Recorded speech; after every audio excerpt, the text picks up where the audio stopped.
Hello everyone, welcome to another series of Mind Map. Today's topic of discussion is development of education. First of all, we will have a look at the brief introduction of the topic. Then we will discuss about the development of education under company rule, then under crown rule, development of vernacular education and impact of British policy on education. First of all, let's have a look at the brief introduction of the topic. The British were the first to introduce the modern education system in India. They replaced the traditional system and introduced modern education based on science. However, the efforts were mainly done to ensure cheap supply of educated Indians who can serve at subordinate and clerical posts. Thus, there was an emphasis on English medium as the language of administration and of education. Now let's discuss about the development of education under company rule. First is Charter Act of 1813. The Charter Act of 1813 incorporated the principle of encouraging learned Indians and promoting knowledge of modern sciences in the country. The Act directed the company to sanction 1 lakh rupees annually for this purpose. The Act also authorized the Christian missionaries to travel to India and spread education. During this time, the Christian missionaries became active in spreading mass education, but they mainly focused on religious teaching and conversions. Next is Orientalist-Anglicist controversy. The General Committee on Public Education was formed in 1823. It was mainly responsible for educational policies in India and had 10 members. Within this committee, the Anglicists argued that the government spending must be done only for promoting modern studies, whereas the Orientalists wanted equal emphasis on the modern studies as well as the traditional Indian learning. This controversy created a great deal of confusion over English and vernacular languages as medium of education. Next is Macaulay's Minute. The Orientalist-Anglicist controversy was resolved by the Macaulay's Minute in favor of Anglicist. The limited government resources were devoted to Western sciences and literature. English was made the medium of education in schools and colleges. A few English schools and colleges were opened and elementary schools were neglected. Macaulay also introduced downward filtration theory, as per which the British planned to educate a small section of upper and middle classes. Gradually, this educated section will automatically educate the lower level of society. Wood's Dispatch. Charles Wood, the president of the Board of Control of East India Company, made a set of recommendations on the issue of Indian education. It is often referred to as the Magna Carta of Indian education. Its main recommendations were: it recommended vernacular languages as a medium of instruction at school level and English for higher studies.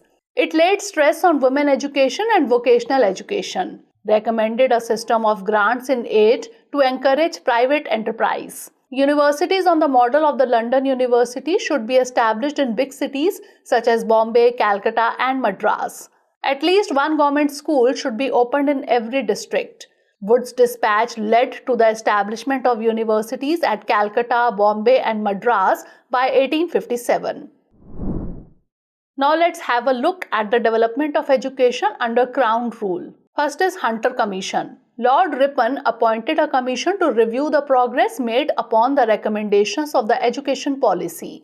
It was mandated to restrict its recommendations to primary and secondary education. The main recommendations of the commission were: the commission emphasized special attention towards improvement of primary education.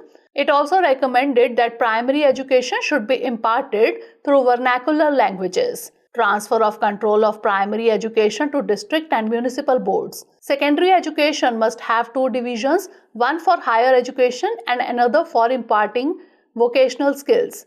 Recommended spreading of women education, especially outside presidency towns. The recommendation of this commission led to the unprecedented growth of secondary and college level education. Subsequently, it led to the establishment of the University of Punjab in 1882 and University of Allahabad in 1887. Indian Universities Act 1904. Lord Curzon took keen interest in the development of education in British India. He convened an educational conference in Shimla in 1901 As an outcome of these resolutions, in 1902, a University Commission was appointed. Based on its recommendations, the Indian Universities Act 1904 was passed. The main recommendations were: universities were empowered to appoint their own staff. The number of fellows of a university was limited within 50 to 100 with 5 years of tenure. Strict rules were made pertaining to affiliation of colleges to universities. Universities were to give more attention to study and research. The government was empowered to modify the rules framed by the Senate. 5 lakh rupees were to be sanctioned per annum for 5 years for the improvement of universities. These recommendations were criticized heavily inside the legislative councils and also by nationalists. Government Resolution 1913. The princely state of Baroda took the step of providing free primary education in the entire state in 1906. Gopal Krishna Gokhale put forward this point in the Legislative Council and demanded widespread propagation of education. In 1913, the government declared a new education policy. Its main highlights were: it accepted the need to end illiteracy and devised a policy to achieve the same. Each province had to be endowed with a government university. Also, more emphasis needs to be given to women education, and curriculum of practical utility for girls must be formed. Sadler University Commission 1917. The Sadler Commission was appointed to recommend measures to reform Calcutta University. However, its recommendations were applicable more or less to other universities as well. As per the Commission, improvement of secondary education was necessary to improve university-level education. Its main recommendations were: the school course should cover 12 years intermediate, university admissions should be done after 12 and not after matriculation, expansion of vocational and professional education, female education, applied scientific and technological education, teachers' training should be extended, and formation of secondary and intermediate board of education in each province. Now let's discuss about development of vernacular education. Since the beginning of the 19th century, the condition of vernacular education was in a dreadful state. It was greatly dependent on contributions from the wealthy zamindars. The first step was taken by William Adam, whose report on vernacular education in Bihar and Bengal pointed out its defects.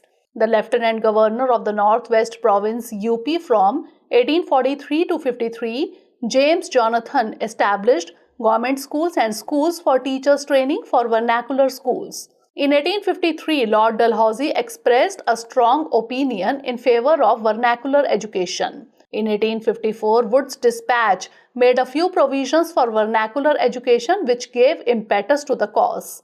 From 1854 to 1871, the government emphasized secondary and vernacular education, which led to an increase in the number of vernacular schools. After that, Hunter Commission in 1882 held that states must make special provisions to promote vernacular education, and mass education was possible through vernacular medium. Later, the 1904 education policy also put special emphasis on vernacular education and increased grants for it. Now lastly, let's have a look at the impact of British policy on education. The policies of British aimed mainly at educating a section which would help them in administration.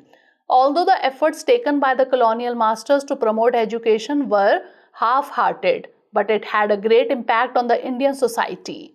It led to the spread of modern ideas like liberty, democracy, equality, etc. to a great extent. The policies promoted scientific and technical education and established engineering college at Roorkee in 1847 and at Calcutta in 1856. The Western education played an important role in the development of indigenous press and journalism and the publication industry. Western English education also helped in creating a line of Western educated Indian who played a significant role during the national struggle. Apart from this, there were various setbacks also, such as it led to gradual decline of our traditional education system. The British policies also neglected mass education, which led to widespread illiteracy. Women education was also neglected as the government did not want to infuriate the orthodox sections. Now it's time for the practice questions. First of all, note down the prelims based question. Regarding Wood's dispatch, which of the following statements are true? 1. Grants in aid system was introduced. 2. Establishment of universities was recommended. 3. English as a medium of instruction at all levels of education was recommended. Select the correct answer using the code given below. 1 and 2 only, 2 and 3 only, 1 and 3 only, or 1, 2 and 3.